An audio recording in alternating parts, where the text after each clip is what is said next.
So welcome to everyone. This is a really great privilege to open this forum. And I just want to let you know I'm the Regional Liaison Officer for Latin America. And I'm going to talk about how this came about. So it really came about with some drinks that we had last year, virtual drinks with all the presidents of Latin America. And we all said that given that we had completed a successful forum of Latin America of infrastructure, we wanted to do something with another continent. And we wanted to transcend our borders, if you may put it that way. So we actually contacted my counterpart, Uba, who will speak after me. And we said, let's do an event of a topic that is relevant to both continents.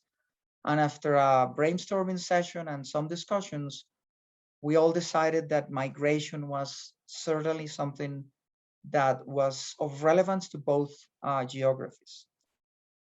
So this is an example of how, and then we engage with the African Center, with the Latin American Center, and you guys are doing this. We're just here. In my case, we're just spectators. But at the end, it shows that the alumni can influence the school the same way that the school can influence the alumni. So this is a great opportunity for that interchange. And I'm really happy to introduce Uba, who is my counterpart in Africa. And Uba, take it from here. Thank you so much. Thank you so much, my friend Felipe. And I want to welcome everybody joining from Africa, from Latin America, and from all over the world. I only want to say that today's event is one of many I hope we can have, not only between regions, but even within regions in the sub-regions. And the theme, of course, is migration policies in Africa and Latin America and the Caribbean. But before I introduce the chair, I want to say with all humility that the narrative widely repeated in the press that African migrants are invading Europe on boats from the Central Mediterranean to Europe is a false narrative, and it's a dangerous narrative. That's one. Two, Africa is a continent of 55 countries, and they have all kinds of policies. So obviously, we cannot cover here the policies of all the countries or sub-regions in Africa. That's the second point. Third point, in my view, is that we cannot apply all sizes, everything in one. There's so many countries in Africa. One size fits all does not work in Africa. That's one. Lastly, I want to say that the dynamics in Africa is similar to the dynamics in Latin America. So it is our opportunity today to hear from experts on what lessons we can learn.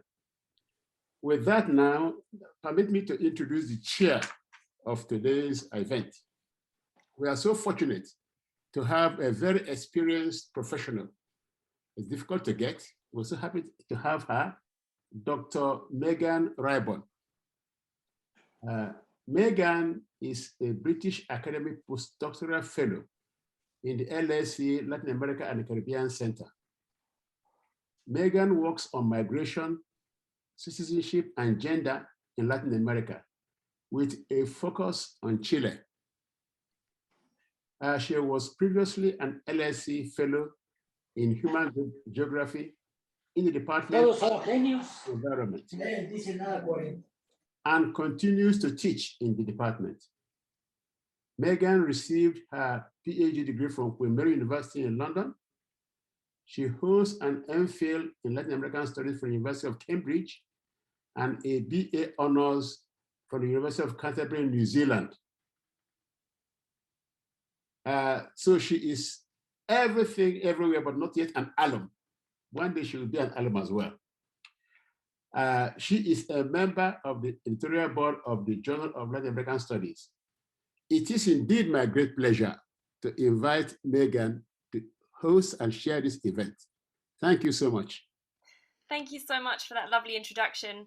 You'll be pleased to hear both my parents are LSE alum, so I think I've ticked that box too. It's a real pleasure to be with you today, and I really share the points that you've just raised about the sort of false narratives that we often hear in the press about the way in which policies are heterogeneous throughout the African continent and throughout the Latin American continent, and I'm really looking forward to hearing from our diverse speakers as we kind of address some of these issues today. So just a few housekeeping points before we go any further. So today's event is being recorded, and it will hopefully, if the technology is in our favor, it will be made available for us to watch back after the event. It's only the speakers' remarks that are being recorded, not the subsequent Q&A or networking or anything like that. And this will be available on our social medias and website. Please ensure that your microphone is muted unless you're invited to speak. And we will be taking questions, but we will save all of the questions to the Q&A at the end. But do, if something occurs to you while we're speaking, do write it in the Q&A chat. That's fine, but we'll save sort of actually answering the questions until the Q&A. So, together with the Firoz Lalji Institute for Africa, the Latin America and Caribbean Center, and Africa and Latin American and Caribbean alumni groups, we have brought together, I think, a very esteemed panel of speakers to discuss, debate, and inspire us in thinking about the challenges and opportunities of migration policies in Africa and Latin America and the Caribbean. I'm now going to introduce our panelists for the event. So we have Professor Jibril Fall, a multidisciplinary business and development executive and visiting professor in practice at the Firoz Lalji Institute for Africa. He is also the co-founder and director of GK Partners, specializing in socially responsible business models, sustainable development, and program implementation. He is a member of the advisory council of the Carnegie African Diaspora Fellowship Program, the founder of RemitAid, a program to transform remittances into sustainable development finance, and an international consultant to several governments and international institutions across the world. Dr. Omar Hamoud Gallego is a researcher and social data scientist, currently a fellow in political science and public policy at the LSE School of Public Policy. His work focuses on the development and effects of migration and refugee policies in the developing world, as well as civic and democratic participation in the UK. He works for the Global Democracy Insight for Cabinet Office project, based at the University of Cambridge, as well as for the London Voices project, which is financed by the Trust for London, amongst others. Over the last years, he has taught several seminars at the LSE, including International Migration, Public Policy and Social Integration, Politics and Institutions in Europe, and Introduction to Political Science, and he now teaches Political Science for Public Policy. Our next speaker is Mauricio Palmer Gutierrez, who teaches in the Department of Politics and International Studies at the University of Warwick. He's previously worked as a public policy advisor and researcher on security, human mobility, and global institutions for over 10 years, mostly in Colombia. He also taught various courses in international studies at both undergraduate and postgraduate level during the same period at the Del Rosario University in Bogotá. He completed an MSc in Global History at the London School of Economics, an MA in Global Studies at the University of Leipzig, and a BA in International Relations at the Del Rosario University. We're also delighted to welcome Susie Madigan, who has over 12 years of experience in humanitarian, peacebuilding and development programming for NGOs, governments, and the United Nations. She led a protection response in northern Iraq, supporting refugees both from Syria and the Iraq Islamic State crisis. She's worked on gang violence with the UN Stabilization Mission in Haiti, the reintegration of armed groups, including the FARC and paramilitaries in Colombia, and reconciliation projects among ethnic groups in Bosnia-Herzegovina. She has worked in humanitarian operations in Niger, Lebanon, South Sudan, Somalia, Uganda, and Mozambique, and provided advisory support for Yemen, Syria, and Palestine. In Latin America and the UK, she's worked on human rights-focused journalism and advocacy-based communications, including writing for The Independent, Huffington Post, Overseas Development Institute, and Thomson Reuters, among others. Her current role is Senior Humanitarian Advisor, Gender and Protection at CARE International UK. And lastly, we have Professor Lauren Lando, who can't be with us in person today because the rescheduled event clashed with a prior commitment, but he has very kindly recorded a short video clip for us, which we'll screen after the other panelists have spoken. So Professor Lando is Professor of Migration and Development at the University of Oxford and Professor of Human Mobility and the Politics of Difference at the University of Witwatersrand's African Centre for Migration and Society. Together with Jean-Pierre Missago, he co-founded and co-directs the Mobility Governance Lab. He previously held visiting and faculty positions at Princeton, Georgetown, and the Fletcher School of Law and Diplomacy. His interdisciplinary scholarship explores mobility, multi-scale governance, and the transformation of socio-political community across the global south. So a very warm welcome to our wonderful speakers who have such an array of experience and knowledge to share with us. I'm certainly very much looking forward to hearing from them. And again, we very much will welcome the audience to participate in the discussion today after we've heard from our panelists. So as I say, throughout the event, if you have questions that you'd like to put in the chat, please do so.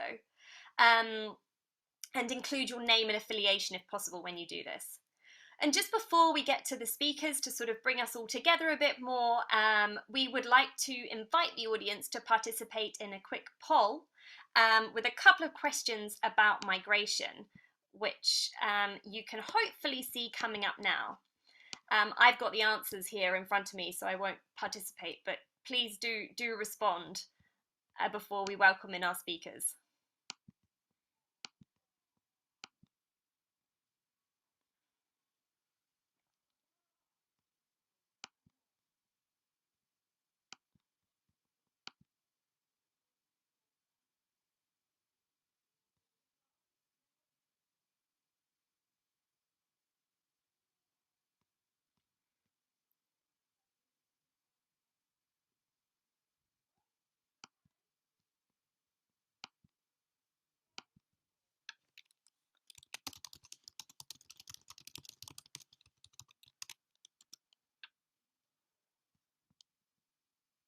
Just waiting for a few more responses to come in there.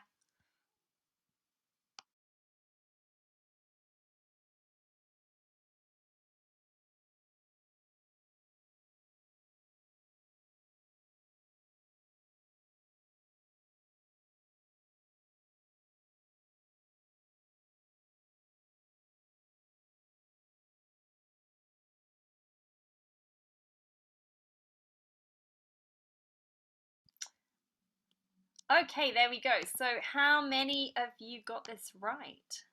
I can reveal the answers to be the current global estimate of international migration, very good, 272 million. 50% of you thought that. And where is the country with the largest share of immigrants relative to the native population? This says country. The geographer in me is slightly questioning this. I think we should have region here.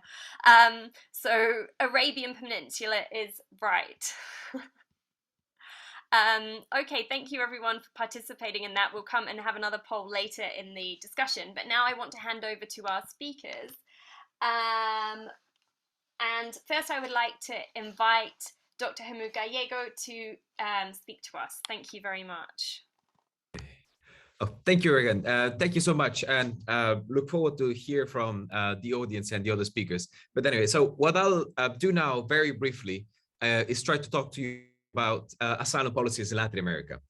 And what I will do is that I'll start by describing the migratory flows of refugees in the region. Then I'll talk about some of the policies that exist and the actual implementation, and conclude with some lessons learned. Next slide, please. Right, so Latin America has experienced over the last 40 years roughly 3 waves of big waves of migration related to conflict. The first one in the 1980s, as you can see, the biggest one in the charts, then in the early 2000s, and then finally the last one that is still taking place. Next slide, please. Right. So what are these migratory waves? What do they relate to? The first migratory wave in the 1980s relates to the conflicts that took place in Central America. And that's why if you look at the graphs and you look at 4 countries, Costa Rica, Guatemala, Honduras, and Mexico, you will see that these countries had a big numbers of refugees in the early 1990s that quickly went down as those countries actually were completed. The second wave of migration really took place in the early 2000s. That was focused on the case of Colombia because of the intensification of the conflict. Not only were 8 million people internally displaced in the country, but also hundreds of thousands had to leave the country and moved into safety in neighboring countries, more specifically Venezuela and Ecuador, as you can see, again, also in the graphs. The final movement of refugees, though, it's the biggest one so far, and it's still happening, and it's very difficult to calculate what the amount will look at the end of this. Next slide, please. So this is the official data so far that we have on migration from Venezuela. As you might know, Venezuela is experiencing, it was a very wealthy country in South America, and it's currently experiencing a high level of political repression, economic instability. It's really in the middle of a huge humanitarian crisis that has led 1/5 of the population to leave the country over the last 6 to 7 years. And as you'll see, most of them have gone into neighboring countries, especially in South America. More than 1.7 million have moved into Colombia, around 1.3 million into Peru, and then more than 500,000, or roughly 500,000 in Ecuador and Chile. Huge numbers for a region that is not used to the movement of refugees on this scale. Absolutely. So this is very important to keep in mind. Next slide, please. However, now that we know what the migratory flows of refugees look like, the question that we have to ask ourselves is, are there any policies in place, right, to accept refugees in the region? And when I started my research, I found out that, surprisingly, that there wasn't any information on this. And so I developed an index to measure how developed the asylum policies in 19 different countries in Latin America are. And this was published in a research in September this year in a data set called Asylum Policies in Latin America database. And what I do here in the graphs that you can see is that I measure how these policies were developed over the last 30 years. And as you will see, in almost all the countries in the region, either the frameworks for the protection of refugees were updated or developed from scratch over the last 30 years, with 2 interesting exceptions that we might want to discuss later on, that are Cuba and the Dominican Republic. However, even if the policies on paper have been quite developed in this region, there have been big issues in terms of implementation. And the case of Venezuela shows this very well. Next slide, please. So here, what we have is estimates from June of this year of how many Venezuelans were recognized as refugees. And if you look at the numbers in the 4th column, you will see that the numbers are extremely small, considering the amount of migration that has taken place. So what has happened? It has happened that the countries in the region had realized that their asylum frameworks are totally unfunded and unprepared for massive displacement of refugees, and have therefore decided to develop temporary protection schemes specifically for Venezuelan citizens that lasted 1 or 2 years. However, because of the way in which these frameworks were implemented, these new temporary statuses were developed, many people fell through the cracks. And so if you look, for instance, at the case of Colombia, that had the biggest numbers, you will see that of an estimate 1.7 million residing in the country, only roughly 700,000 had some form of residence permit, which means that almost 1 million people didn't have any regular migratory status as of June of this year. And it's because of this reason that the Colombian government in March of this year realized that things had to change, that this couldn't absolutely last, especially because the idea that the migration crisis would be temporary was a bit of a myth, as it turns out. And they decided to introduce a temporary protection status for Venezuelan citizens that gives them the right to live and work and study in the country for the next 10 years. And in that way, they have so far regularized a big amount of all those migrants that used to live, that used to be irregular and now are luckily regularly in the country with a safe future for the next 10 years. Next slide, please. Actually, the next one, because this one, it would take too much time. Right, perfect. So I'll try to conclude here, and then we can go back to my other slide if there is some time in the Q&A. Here are my lessons learned in general, and maybe something useful for the African continent as well. First of all, is that having well-developed asylum policies on paper, for instance, in this case, wasn't useful if proved not to be useful because these systems were not adequately financed and not ready for massive displacement. And for that reason, countries might want to focus on implementing maybe sometimes quick ad hoc migratory statuses that can be more flexibly applied in cases of mass displacement. But it's very important to be clear from the beginning about the scope and the duration of these temporary migration statuses, especially to avoid what happened, for instance, in Colombia and Peru, especially, that these statuses were created to last for 1 year, or people who arrived after a certain date couldn't apply. And what happened is that many of these people eventually fell through the cracks and fell into irregularity, reaching 1 million people in irregular status in the case of Colombia. A third point, third lesson to take away is that in contexts where borders are porous, are easy to cross, where authorities are unfortunately easily corrupted, and of mass displacement, right, which is the case of Venezuela, the best option is to allow as many people as possible through the regular entry routes, so that they will not be supplementing and increasing an illegal economy on which smugglers thrive on. And finally, and this is a broader point that also has to do with some research I'm currently conducting. It is clear that when migrants have some sort of regular documentation, doesn't matter how temporary, very often their integration and security over the long term and for their host state as well is improved thanks to this, considering the option of them being irregular. I've taken too much time, so thank you very much for your time and look forward to any questions you might have. Thank you so much. That was a really interesting presentation and I look forward to reading that paper.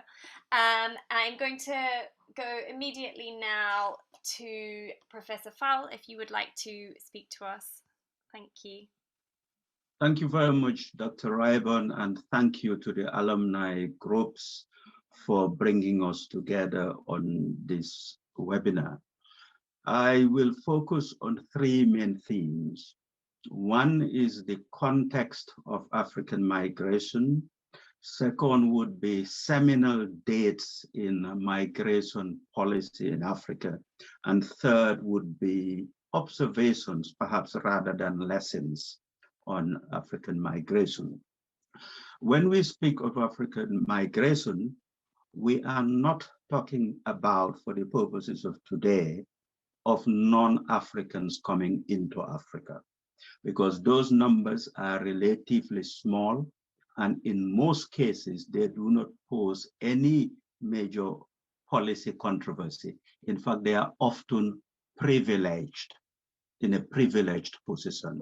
Non-Africans coming to Africa are generally in a privileged position, which is the very reverse of Africans going outside of Africa. Now, of the 40 million or so African migrants in that broad number of 270 or so of global migrants, Africans, most of those migrants, between 50 to 60%, are moving from one of the 55 African countries to another. So over 50%, more like 60% of the African migrants are moving within Africa. This is, of this number, about 90%, in fact, are not moving very far. They're moving to a neighboring country or the one next to it. And these patterns are historic. And the context to understand it is there are social and familial and trade and cultural linkages that goes generations and centuries within these neighborhoods in Africa, to the extent that making these movements is almost a matter of fact rather than a big deal.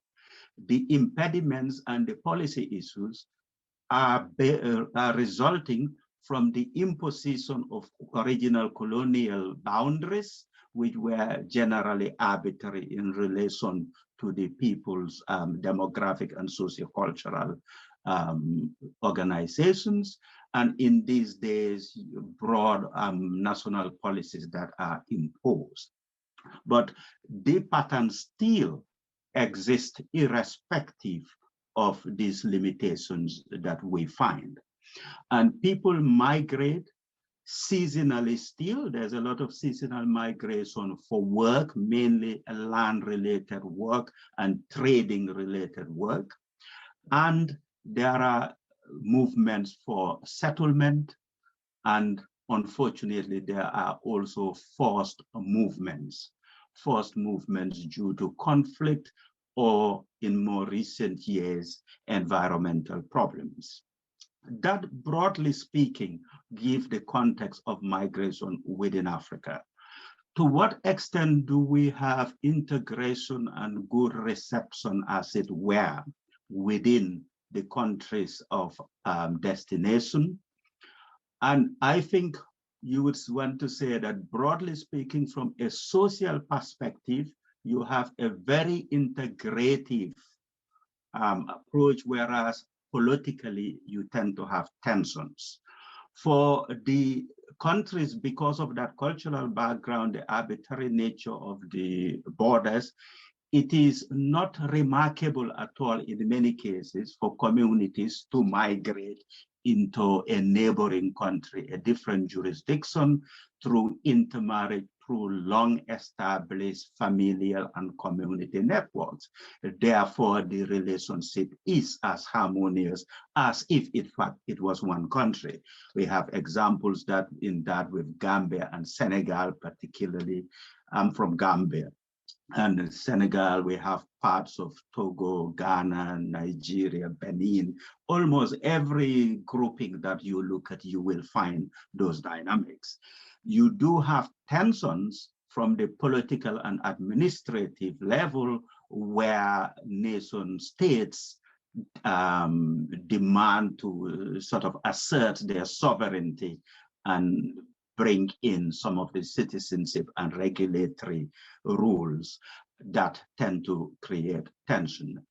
In the 80s, we used to have instances of countries deporting Africans from African countries. Deported used to be very common. There were very big ones in Nigeria in the 80s. But in recent years, you do not tend to hear that in very big numbers, although it is still happening. Because over the past 30 to 40 years, through the regional economic commissions and Africa, through the African Union at large, have developed a number of policies towards integration, as it were. And perhaps I'll just touch on the main policy important ones and the main dates. I would date it not older than 2001, when the African Union, leading to the formation of the African Union, requested what later became the Forced Migration Policy Framework, or the Banjul document of 2006. And that gave a broad policy framework of migration in Africa. And of course, that is decades younger than some of the agreements that we had, like the Abuja treatment in 1991. We came into force in 1994 about an African economic community, which in itself expected a significant degree of migration, mobility, and integration, as it were. But purely on policy frameworks, you have 2001 request and a 2006 document, which 10 years later, in 2016, was reviewed in what was a very important moment, that is the Kigali Protocol on free movement of persons. And that reviewed the 2006 document. And it was actually at that meeting that the African passport was introduced. Not many people don't know that, but an African passport has been introduced, which in theory can be a passport that can be used and to go to any African countries without any hindrance at all. But the number of take-ups on this is minute, as it were. But that Kigali Protocol, in fact, have triggered something else. It has triggered many countries making a decision that they would lift the visa or the other barriers that other African countries are imposing on themselves, to the extent that now there is an African Regional Integration Index. And before coming on, I just had a look at it to see what the scenario is. And the pattern is what it has been in the past few years, that the biggest countries in Africa in terms of economy and population are the least integrated. They are the ones that allow the least mobility amongst Africans. So Nigeria, South Africa, Egypt, the top economies in Africa, are amongst the bottom list of the most integrated, in that they require more visas and regulations, impose more regulations on African migrants or African travelers. Unsurprisingly, the most integrated are the smaller countries. So the ones that have a perfect score are Comoros, Djibouti, and Somalia, a perfect score in that anyone from any African country can come in without restrictions. But in that top list of the best performers, you have significant sort of country players like Rwanda and Uganda and Ghana in that list. So there is a trend towards allowing at least visa on arrival, rather than some of the situation we have. Many people who carry African passports find it extremely difficult to get visas, say, to go to South Africa. And finally, Megan, what are my sort of main observations given the context of where we're coming from and the policy frameworks? One is that this movement towards an African economic community has gathered pace immensely in the past 18 months. Since January this year, the African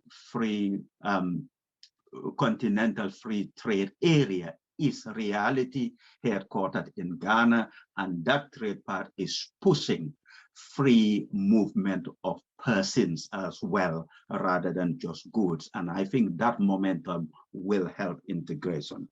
Second, some African countries had said before that, oh, we will continue to impose the visa restrictions to other African countries because those countries are imposing it on us.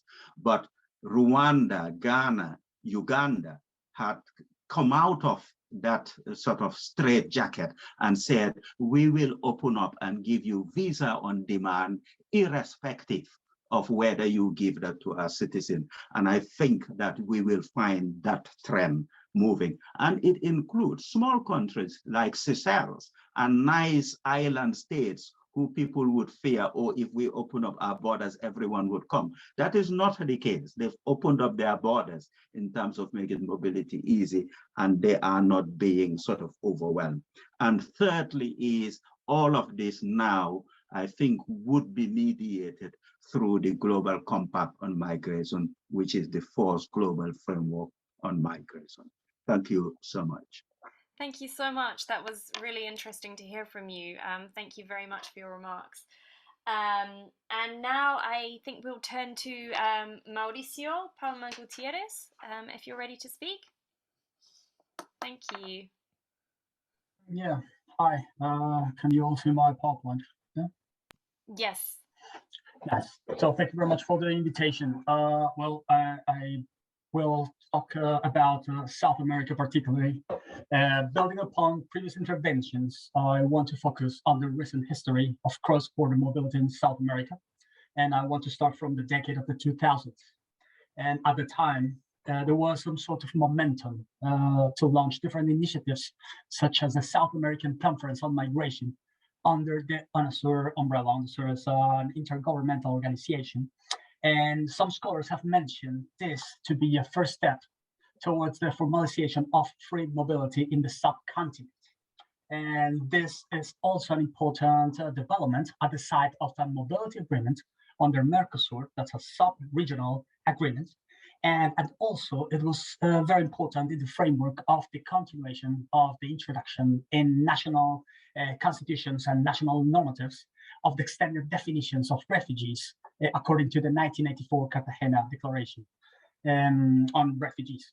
In South America and Latin America more broadly, there is a particular definition on refugees. So as you can see, there's a nominal, robust institutional infrastructure in place in order to organize and manage migration. Moreover, particular national policies were also strengthened at the time. For instance, we can take into account Ecuador. In 2008, the Ecuadorian government decided to include in the domestic setting the principle of universal citizenship. So nominally, no person around the world was going to be asked for a visa to enter the Ecuadorian territory. So it was a kind of a revolutionary time in terms of human mobility. So by the beginning of the decade of the 2010s, interesting patterns of inter-regional migration consolidated under these policy dynamics. Aside Venezuela, Ecuador, and Panama continued to receive Colombian refugees, Chile had already turned into a major hub for migrants from other Andean countries, and Argentina had already transformed into an important destination from students of other South American countries. Moreover, persons coming from the Caribbean, Haitians, for instance, due to political instability and natural catastrophes, moved into the region, initially to Brazil, and later in time to Chile as well. Many Dominicans followed, for instance. And all of this coincided with the last section of the commodity cycle that nurtured almost all South American economies at the time. Nominal growth was evident at the time, GDP was growing, and there was some sort of robust economical setting here to try to understand what was going on. Important to note, many new migrants from Africa and Asia also arrived at Brazil during these years, strengthening historic migration linkages. The first waves of Venezuelans departing their country, many quote-unquote high-skilled and economically well-off were also to be found already in different countries in the region. But then suddenly, after 2015, 2016, there is a change in the ways in which migration was perceived both in the media and by practitioners in the region. In the north of South America, specifically in the Colombian Ecuadorian region, this was evident in how media portrayed how human mobility across these two countries, and specifically across the Darien Gap, was affected due to geopolitical changes. Early 2017, the US government, still under the Obama administration, decided to end the so-called wet-free, dry-fit policy, which was issued for Cubans who would be able to get residency in the US 1 year after their initial arrival. So many Cubans, the thing is, were able to get directly from their island into Ecuador due to this universal citizenship principle, and to Venezuela, as both countries had close political ties. And then they were able to move by feet to the US across Colombia and Central America. So more or less at the same time, political upheaval in Venezuela increased and large-scale mobility from Venezuela across the continent became evident. News became evident in the streets, became evident in many aspects in all society. And these are two very illustrative examples to make us think about the introduction into the South American vocabulary of the word crisis. There is an emergent narrative of crisis in migration around the region, across the region. So, think about how this narration or this narrative of crisis fostered and boosted the idea of policies. Well, I would say actively from 2017 or 18, there were some initial attempts to organize a joint regional answer to Venezuelan migration, to the political setting and South American integration. There was some sort of animosity between those who actively antagonized the Venezuelan government and those who wanted to keep a space for discussion with this government. So UNASUR, or the South American Conference on Migration, was not the political stage used for this joint negotiations. It was preferred at the time to create an ad hoc conference, trying to set the stage for political articulation, which took shape in what is called until our days the Quito process. Yet their achievements in this reunion have been limited. In time, one can trace there's been a lot of political discoordination, because while in Brazil, there are different governments in the last years have recognized Venezuelans refugees, according to international law, according to the Cartagena Convention and so on, some other governments have decided to set controls and visas, which have only translated into more irregularity. So Chile is an interesting case. Their government has stated in more than one occasion that they do recognize that what is going on in Venezuela is a situation of great humanitarian concern, but yet they insist and formulate a policy of visas which promotes irregularity.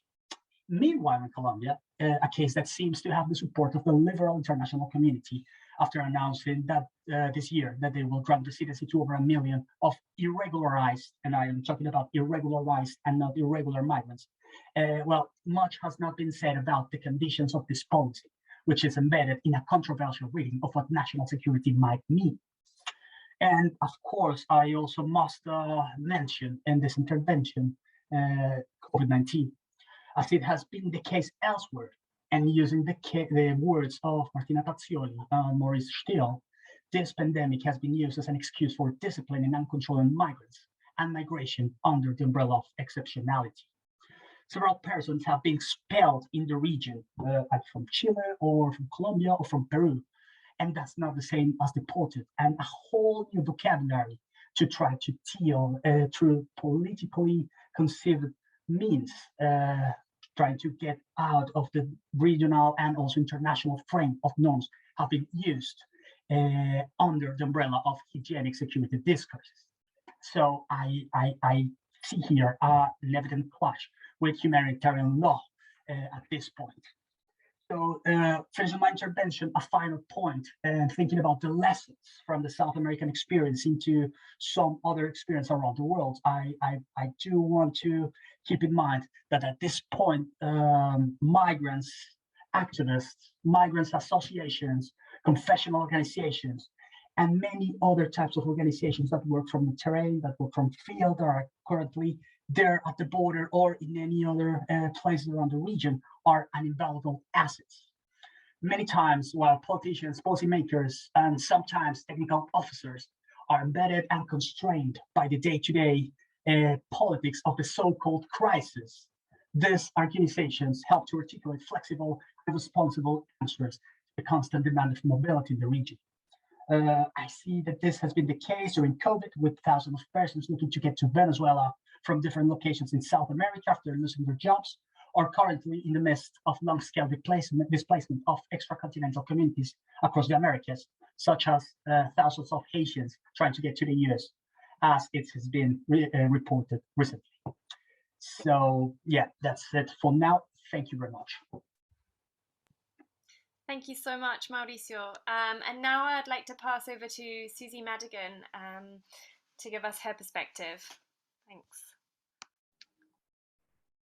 Great, thanks very much. Thanks very much, Megan. I am, you'll see in the background, there'll be a few photos running. So first of all, I just want to say thanks very much to LSE and to my fellow speakers. I think we've heard some really interesting points already. And thanks for queuing up the photos, which you'll see of a refugee settlement in Uganda that will set the scene for my talk today. So I'd like to offer three things today. So as I work for Care International, which is a humanitarian organisation present in, excuse me, in over 100 countries, I thought I'd give firstly a perspective on the very human experience of refugees, so how they experience migration policies. And secondly, how we as humanitarian actors see those policies translate on the ground. And then lastly, just a couple of suggested learnings that might be applied elsewhere in different regions. So I really want to give a flavour of refugees' lived experience, fleeing war and some of the challenges they face escaping to what is supposed to be relative safety compared to where they've come from. And to do this, I'm going to use Uganda as an example as the third largest refugee hosting nation in the world. And it's somewhere that Care has significant programming and a place that I've worked twice on short-term deployments. Now, that obviously doesn't make me an expert. So I also want to thank my colleague, Doreen Ayobari, who might be on the call, who's currently working in one of the refugee settlements, who contributed to some of the points I'll make and has more up-to-date knowledge than I do from a year or two ago. So to start, how does Uganda welcome refugees? Now, Uganda hosts around 1.5 million refugees from different countries. The majority of those are from Democratic Republic of Congo, and they're hosted in the west of the country, and then people from South Sudan in the northwest. Uganda has a really progressive refugee model under the office of the Prime Minister, so OPM, called the Comprehensive Refugee Response Framework. So I'll refer to that as the CRRF. Now, within that Comprehensive Refugee Response Framework, CRRF, it has open borders, non-camp policies, which is crucial. So that means people live in open settlements, not in wide off camps. And the government really seeks to integrate refugees. They have a chance to work and they have a land allocation for farming and shelter. So what's it like for refugees when they flee to Uganda? Well, refugees are moving when conflict escalates, and there's been conflict on and off in the DRC Kivus since 2004. Now, I want us to imagine the situation in November this year that led to 11,000 people running for their lives in one go towards Uganda. Now, the area they came from, in this case, was in the mountains where rebels have training camps. So the communities there are frequently terrorized. And in fact, one woman, my colleague, my colleague met, had fled into Uganda 6 times by this stage. And this time, when they fled, they'd heard gunfire in the middle of the night. So people are terrified and running, some trying to carry children, and if you need to escape at night, it's very easy to lose your way and perhaps the people that you're with. And many have to leave loved ones behind who can't walk, like older people or people with disabilities. Now, some people might have bags, they might even have brought livestock, but others just come in clothes, bringing nothing. So people are running to the border, and this can be through forested mountains to stay hidden or across waters like Lake Albert. Now, they might be in boats or they might be swimming. And bear in mind, these waters have crocodiles. So what happens when they reach the border? Now, the border between DRC and Uganda is huge and porous, but at recognised border points, there are collection centres with staff from the Office of the Prime Minister, OPM, UNHCR, UN and NGO staff. So there the refugees are registered and health screened, for COVID, Ebola, so on. They receive tetanus shots and immediate kind of healthcare, and particularly for pregnant women and so on. Now they're supposed to stay there at the collection point for just around 4 hours before transport arrives to take them to larger transit centres, where they'll stay for 3 or 4 weeks while they're found a spot in a designated settlement. And in those settlements, there are far more humanitarian services from NGOs. Now, although its refugee care is very generous, Uganda has limited resources for services, and particularly at those border collection points. So people are given just a biscuit and soda when they arrive, having travelled for, a long time to get there, possibly emergency clothes and some hygiene kits. And those collection points are not always manned. So if they're staffed up, if influxes are expected. Now, collection points might be designed to receive maybe around 200 people at one time. So if there's an influx of several thousand, they can be easily overwhelmed. And people might suddenly be there for days, hungry. They might be forced to take food from nearby fields. And this can cause tensions with the local community, who are often as poor as the refugees arriving, and see them receiving services that they might not be able to access themselves. So first suggested lesson learned would be about setting up early warning systems that monitor conflict and can predict sudden large inflows, and link that to the humanitarian response and coordination mechanisms. So that can help services being overwhelmed and also help manage resources. So there should be a direct link between those two, between early warning systems and the humanitarian response. Now, what happens next to someone arriving? Well, refugees are ideally moved within a few hours to a transit centre while resettlement is organised for them. And once they're at the transit centre for 3 to 4 weeks, they'll receive full services, hot meals, clothes, hygiene items, but still full services in terms of life-saving services. And it's a safe place. Everyone sleeps in segregated dorms. Families are separated into male and females. So the second lesson learned, I'd suggest, would be to invest more in locally led mental health support at that specific point. Now, and to have resources for psychosocial support in those first few days and weeks. Now, that's one of the services a protection actor like Care International will provide once people are settled and can be case managed, along with services to prevent and respond to gender-based violence. But people are traumatized. People have left everything and possibly people behind. They've arrived in a strange country, there's different kinds of food, there's total uncertainty about the future. So after 3 to 4 weeks, many people will want to go back home if they can, and they'll be worried about leaving family or property behind. But for those who want or need to be resettled, they're provided with building materials and household items to set up for themselves and then transported to the settlement.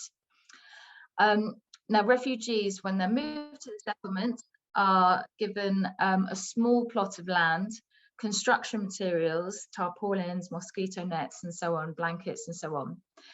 And every settlement has a settlement commander, which is the OPM official plus UNHCR. And in the settlement, there are far more services available. So that's managed under the OPM, Office of the Prime Minister, UNHCR, and the humanitarian coordination system more widely. So there you have local and international NGOs providing wash, shelter, education, livelihoods, and so on. So it's at this point, for example, that CARE's own protection programme starts.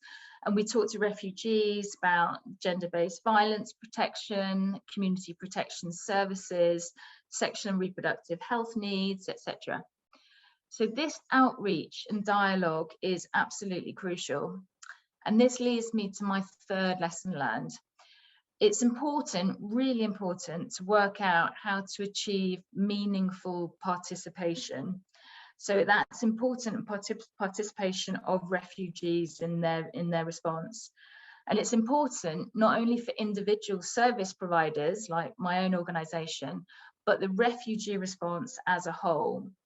So for example, at the service provider level, one way CARE does this is through its Women Lead in Emergencies approach, through which we convene women, sometimes through savings groups, and we encourage them to identify key issues and talk about how they might be addressed. So one example of this in the Changwali settlement, where you can, the photos that you're looking at now. So one example of this there was when women got the location of food distribution sites moved somewhere safer after they reported that women were being sexually attacked en route to distributions. And on the side of the host nation, Uganda is doing something really interesting to integrate refugee perspectives. So under Uganda's comprehensive refugee response framework, the OPM co-chairs a refugee response steering group with the Ministry of Local Government. And that's comprised of 35 members representing key stakeholders from ministries to the UN to NGOs. And crucially, this includes one male and one female representative from a nationwide elected refugee engagement forum. So just finishing up now to explain how those refugees are selected. Each settlement has an elected refugee forum to represent and discuss refugee issues within the settlement. And so one male and one female from each, one man, one woman from each of Uganda's 14 settlements is elected to the National Refugee Engagement Forum. And then there are also some youth and urban refugee representatives. So there's a total of 37 refugees, elected refugees, who meet quarterly, discuss their issues, and also receive capacity building support on advocacy, etc. And 2 of those refugee representatives finally are voted to meet the CRRF National Steering Committee under the Office of the Prime Minister, and they help shape the whole refugee response. So I'll leave you with that thought about the type of inclusive governance model that's needed if states want to fulfill their obligations to refugees. So if they want to hear them, not just listen, but hear them, both from the perspective of delivering on their commitments within the Global Refugee Compact adopted by the UN General Assembly in 2018, but even more fundamentally on a basic human level. Thanks very much. Thank you so much, Susie. And that's such an interesting model of representation to hear about in particular.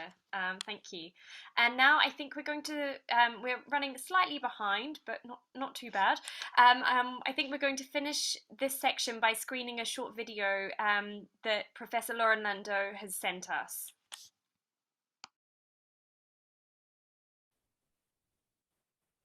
Hi, my name is Lando. I'm the co-director of the Fitz University and Oxford University Mobility Governance Lab and an LSE graduate from 1994. I come to you today by video because the schedule change has made it impossible for me to participate, but I hope that the few comments that I have can foster some debate, discussion, and at least make a small contribution. I basically want to make 3 sets of 3 observations and then reflect a little bit about what these might mean for African migration. The first is just to recognize that African mobility is not extraordinary. The percentage of Africans living out of their country of origin is about the same as other regions of the world. And indeed, people moving for passage to get somewhere else, to look for work, or to seek protection from violence, from persecution, has always been part of the region. There are extensive pre-colonial migration networks, the Saharan trade networks across the Indian Ocean and internally.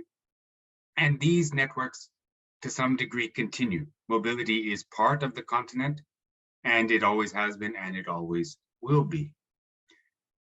We have to also recognize that many of the people who continue to move do so across borders, which divide families, divide ethnic groups, and divide economic systems.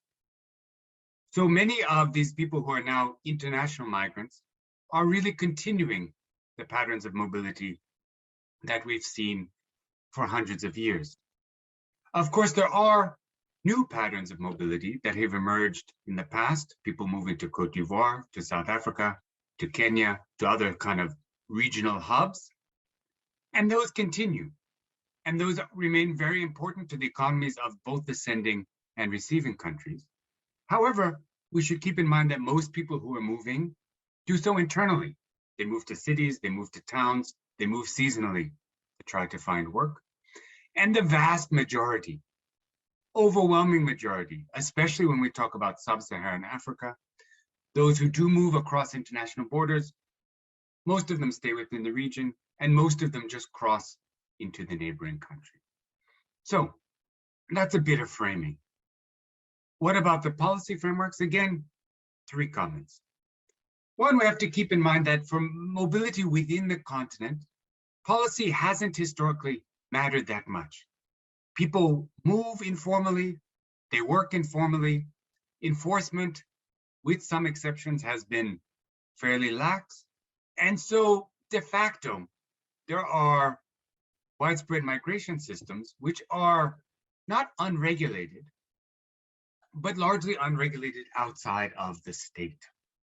It's regulated at a local level. There are patterns of discrimination, exploitation, etc. But the kind of regulation that we've seen elsewhere in the world just isn't there for the most part. Where there were migration policies and where they were enforced, they were often then also quite thin, let's say. It's not necessarily the case with Cote d'Ivoire or South Africa, where there's been highly structured migration patterns. But in many instances, countries had policies around citizenship. They had some policies of kind of visa networks, or rather visa policy, but they weren't closely integrated with security. They weren't widely integrated with questions of citizenship or economic development. To some degree, that is now changing. Whereas many countries didn't really even have a migration policy per se, now many countries do. And this is something we've seen in the last 10, 15 years, a massive acceleration of these policies, an expansion of the kind of realms of social and political life that they cover. Many of these policies look very similar, and many of them are de facto more restrictive, even if they are not enforced as strongly as the people behind the policies might like them to be. Why is that? This is the last of my 3 reasons. The first, I think, is domestic. We are seeing in many areas that domestic politics has become more competitive. Who is there, who can vote, becomes a bigger issue. And in some places, the exclusion of foreigners is a way of trying to secure support by getting rid of people who you fear might vote against you. And perhaps more importantly, the scapegoating of foreigners at a domestic level has been used by politicians across the continent, whether it's in Kenya or South Africa or Zimbabwe or Cote d'Ivoire, as a way of consolidating support, a way of winning support, of saying that you are doing something, even though, of course, as with xenophobia, as with scapegoating elsewhere, you're not really, right? This has all happened quite easily because there are few constituencies and few organizations fighting for the rights of migrants.